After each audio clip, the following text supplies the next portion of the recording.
সঙ্গীত বিষয়ক আলোচনা। এখন আমরা গান বাজনার বিষয়টি নিয়ে সামান্য আলোচনা করব। গান বাজনার পক্ষে হাদিস পাওয়া যায় প্রায় 24টি। হয়তো কিছু এদিক সেদিক হতে পারে, আবার গান বাজনার বিপক্ষেও 8টি হাদিস পাওয়া যায়। এই পক্ষ বিপক্ষ নিয়ে যে মুসলমান ভাইদের মধ্যে ভুল বুঝাবুঝি তৈরি হবে, এটা চতুর আব্বাসীয় রাজবংশ ভালো করেই জানত। গান বাজনার পক্ষের দলিল যদিও অনেক বেশি, কিন্তু বিপক্ষেও তো বড় বড় সাহাবা জাবির, আবু হুরায়রাকে দিয়ে বলানো হয়েছে। মহান সাহাবা হজরত জাবিরকে দিয়ে তো উর্বর মাঠে ঘাস গজানোর পানি বলানো হয়েছে। সুতরাং কাকে কি বলবো? পক্ষের আলেমরা বড় বড় বই লিখে বোঝাতে চেয়েছেন, আবার বিপক্ষের আলেমরা বড় বড় বই লিখে তারাও বোঝাতে চেয়েছেন। এখন ফলটা কি দাঁড়ালো? ভাই ভাই এই বিষয়টিতে একমত হতে পারল না।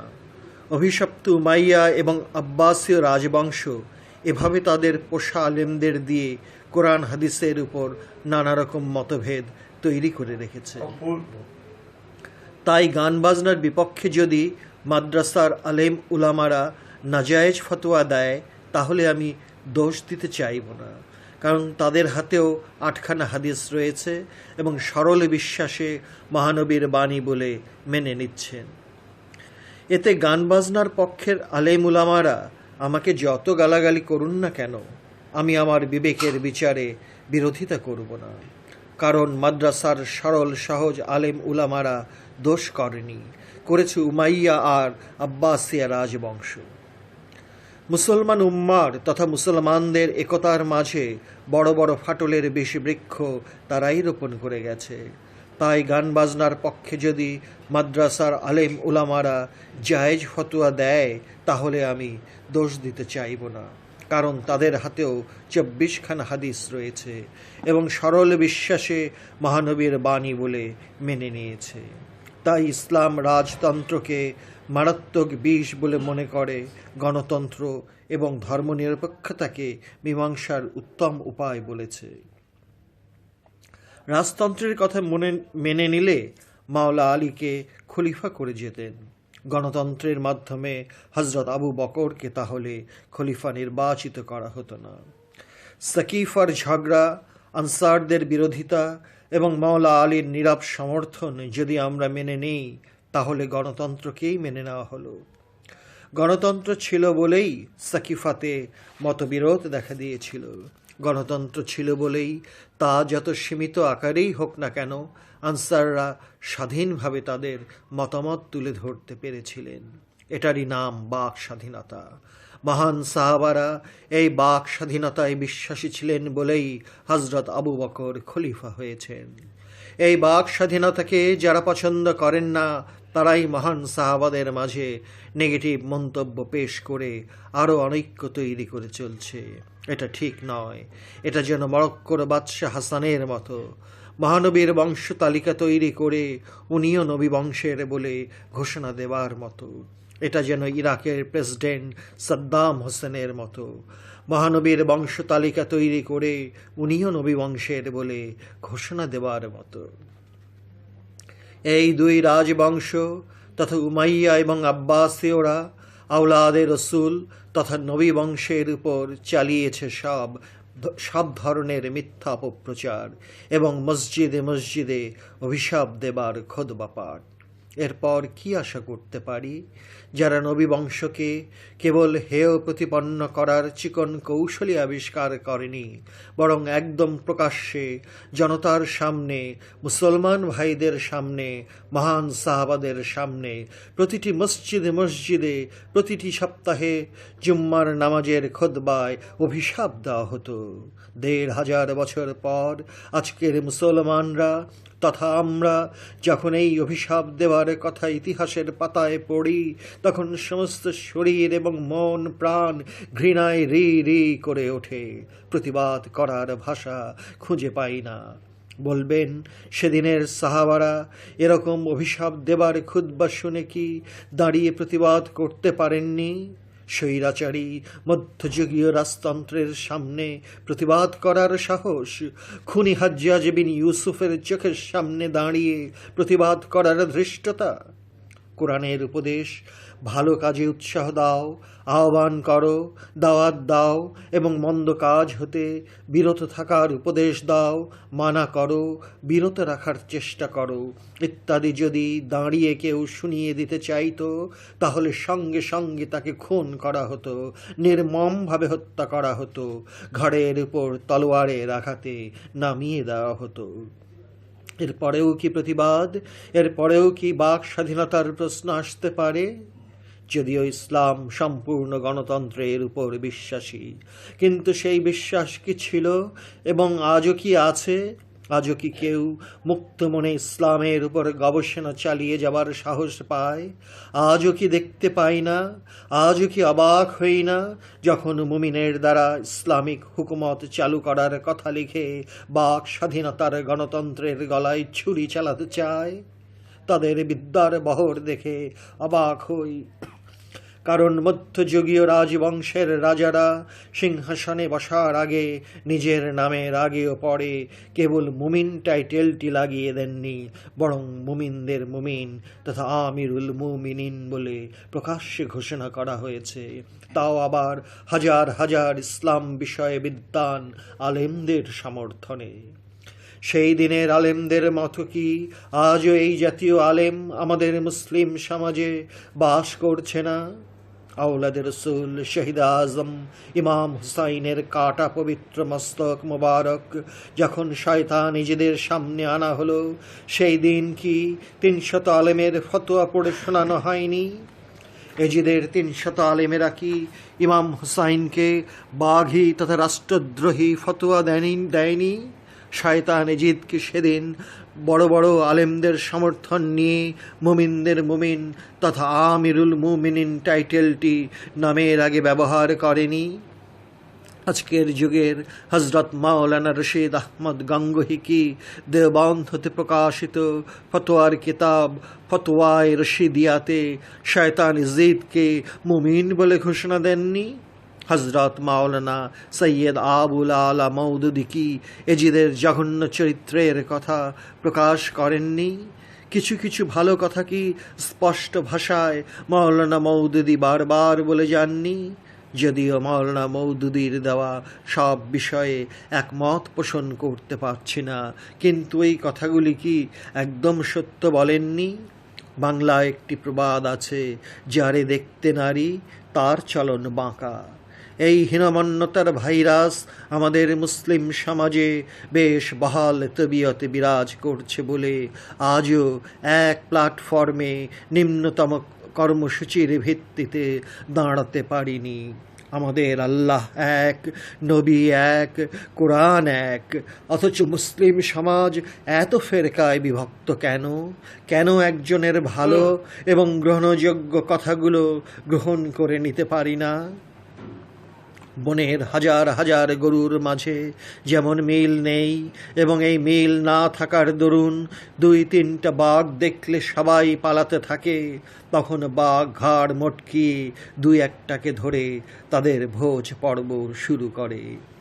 সবগুলো বনগরু যদি একসঙ্গে বাঘকে পাল্টা ধাওয়া করত, তাহলে বাঘই পালাবার সুযোগ পেত না।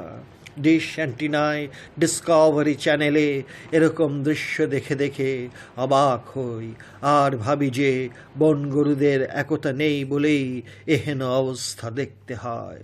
গুটি কয়েক বাঘ নামের রোহাবিরা ভালো করেই জানে যে এদের মাঝে কোনো দিনও একতা আসবে না। কোথায় মাওলানা রুমি, শামসে তাবরিজ, ইমাম গজ্জালি, গৌসুল আজম, খাজা বাবা, বাহাউদ্দিন আরসের হিন্দ, আর কোথায় দাঁড়িয়ে আছে তাদের দোহাই দেওয়া কিছু পীর ফকিরেরা? আমরা যেমন মোল্লা দিয়ে মোহাম্মদকে, যাজক দিয়ে যীশু খ্রিস্টকে, আর খাদেম দিয়ে খাজা বাবাকে মাপতে গিয়ে ভুল করি, তেমনি ওহাবি বাঘের কামড় খেতে হবেই। সত্যি বলতে কি, অধম লেখককে যদি স্বঘোষিত পীর, আপন পীরের দেওয়া খেলাফত পাওয়ার সনদ থাকলে স্বঘোষিত হয় না, বলে গালি দেন, তাতে মনে মনে দুঃখ পেলেও কিছু বলবো না, কারণ প্রতিবাদ করার মন মানসিকতায় সব রকম উৎসাহ হারিয়ে ফেলার পথে দাঁড়িয়েছি। আজ আমাদের সব কিছু ভুলে গিয়ে এক কাতারে দাঁড়াতে হবে, নতুবা ওহাবি বাঘেরা একটি একটি করে ঘাড় মটকাবে আর আমরা সবাই দৌড়াতে থাকব এবং ওহাবি বাঘের ভয়ে উরুস শরীফকে বাদ দিয়ে ইসালে সওয়াব, পবিত্র ফাতেহা শরীফ, ইসলামী জলসা, বাৎসরিক সম্মেলন ইত্যাদি নামের ঢাল বানিয়ে গাঁ বাঁচাতে চাইব এবং এরই মধ্যে চাওয়া শুরু হয়ে গেছে।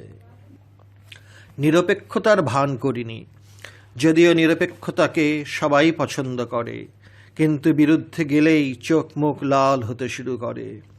যদি নিরপেক্ষই না হতাম তাহলে মাওলানা মওদুদীর প্রশংসা লিখতে পারতাম না। নিরপেক্ষতা আপেক্ষিক সূত্রের উপর সম্পূর্ণ নির্ভরশীল। নিরপেক্ষতা কালের সঙ্গে চলে। আপেক্ষিক জগতের ছবিগুলো তথা বাস্তবের প্রেক্ষিতে নিরপেক্ষতা নির্ভরশীল। নিরপেক্ষতাও পথ হারতে পারে যখন বাস্তব চিত্রগুলোর উল্টো ব্যাখ্যা ও বিশ্লেষণের ধারণা ছড়িয়ে পড়ে। হিটলারের প্রচারমন্ত্রী ডক্টর গোয়েবলসের দর্শন শুনলে মনে হয় বাস্তব, তাই নিরপেক্ষতা কখনো কখনো হোঁচট খায় এবং এরকম অবস্থায় খেতে থাকে। ইহুদি সম্প্রদায়ের কিছু লোক যখন হাজার হাজার হাদিস মহানবীর নামে বানিয়ে ফেলেছে, তখন এদের মাঝে কয়জন হাতে নাতে ধরা পড়ার পর আমিরুল মুমিনিন উমর ইবনুল আজিজ, যাকে দ্বিতীয় উমর বলা হতো, বহু রকম অনুনয় বিনয় করলেন এবং এমনকি মৃত্যুদণ্ড দেওয়া তো দূরের কথা, বরং প্রচুর ধন সম্পদ দিয়ে বিদায় করে দেওয়া হবে এই শর্তে যে মিথ্যা তথা জাল হাদিসগুলো বের করে দিতে হবে। কিন্তু তারা বরং মৃত্যুদণ্ডকেই হাসি মুখে বরণ করে নিল, কিন্তু মিথ্যা তথা জাল হাদিসগুলো বাহির করে দিল না।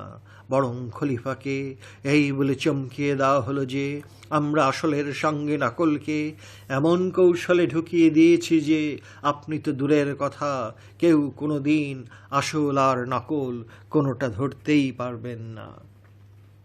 সুতরাং হাদিসের উপর সরল মনে নিরপেক্ষ থাকতে চাইলেও ওই নিরপেক্ষতার মধ্যে ভুল থেকে যাবে এবং যাচ্ছে। এরকম পরিস্থিতিতে নিরপেক্ষতায় থাকতে চাইলেও থাকা যায় না। যেমন গান বাজনার পক্ষে হাদিস পাবেন প্রায় 24টি এবং বিপক্ষেও পাবেন 8টি, তাহলে কেমন করে নিরপেক্ষ থাকতে পারেন? তাই আজ আমরা ফেরকাবাজির হাসপাতালে এমন এক রোগে এক একজন ভুগছি। এই রোগ হতে মুসলিম জাহান কি একদিন মুক্তি পাবে না? বস্তুর বিজ্ঞান কি এই মহাভুল হতে একদিন আমাদেরকে মুক্তি দিতে পারবে না? নিরপেক্ষতাই ধর্মের মূল মন্ত্র। নিরপেক্ষতাই ধর্মের নামে হিংসা মারামারিকে থামাতে পারে।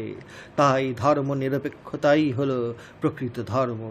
যেখানে ধর্ম নিরপেক্ষতা নেই সেখানে গুয়ার গোবিন্দের প্রেত নৃত্য শুরু হয়। অসহায় মানুষেরা তখন ধর্মের নামে প্রাণ হারায়। যার যার ধর্ম সে পালন করবে। জোর খাটাতে গিয়ে এ পর্যন্ত বহু মানুষ জীবন দিয়েছে, আর নয়। এই বিজ্ঞানের যুগে মানুষকে তার প্রতিভা বিকাশ করার সুযোগ দিতে শুরু করেছে। সেদিন অতি কাছে আসছে যেদিন মানুষ মানুষকে জ্ঞানের মাপকাঠি দিয়ে মাপতে শিখবে, ধর্মের মাপকাঠি দিয়ে নয়। আল্লাহ ইচ্ছা করলে নিমেষে সবাইকে এক ধর্মে আনতে পারেন, কিন্তু তিনি তা করেন না, বরং দলে দলে ভাগ করে রাখেন, বরং মত ও পথে অমিল করে রাখেন। সূরা হুদটা পড়ে দেখুন না, কথাটিতে কতটুকু সত্যতা বহন করে। সমগ্র বাংলাদেশে অবশ্য আমার জানা মতে একটা পীরের দরবার আছে যারা অন্য যে কোনো দরবারের পীর ফকিরদের সম্মান দিতে জানে। এমনকি দেশের বড় বড় জ্ঞানী গুণীদেরকেও সম্মান দিতে দেখেছি।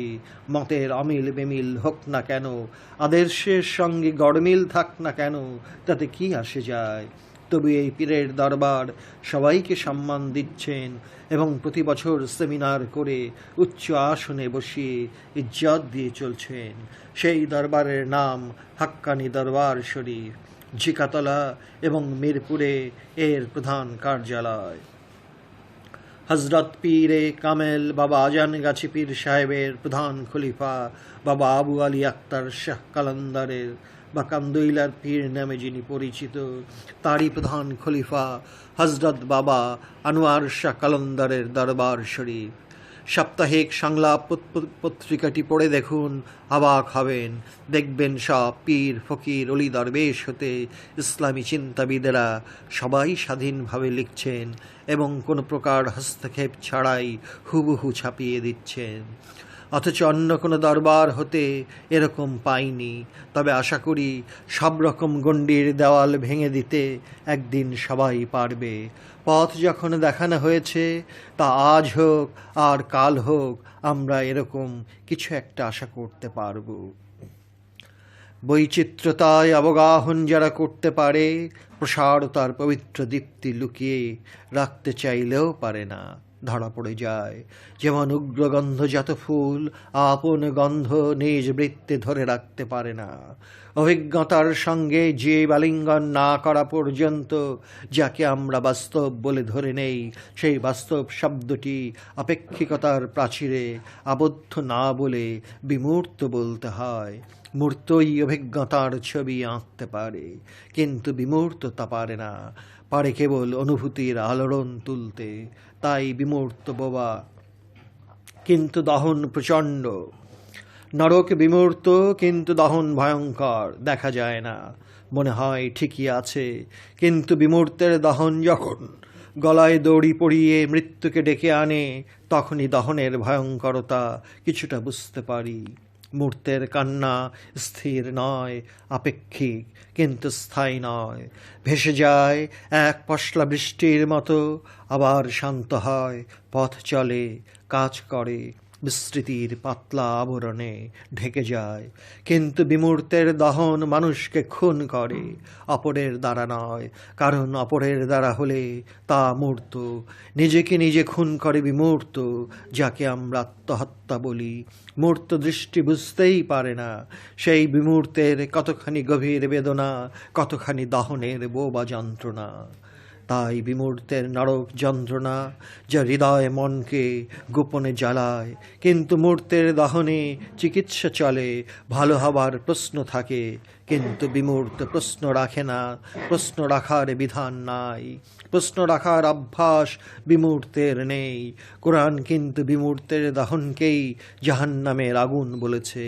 চোখে দেখা যায় না, অথচ জ্বলছে। কত বড় দুঃসহ বোবা জ্বালার দহন!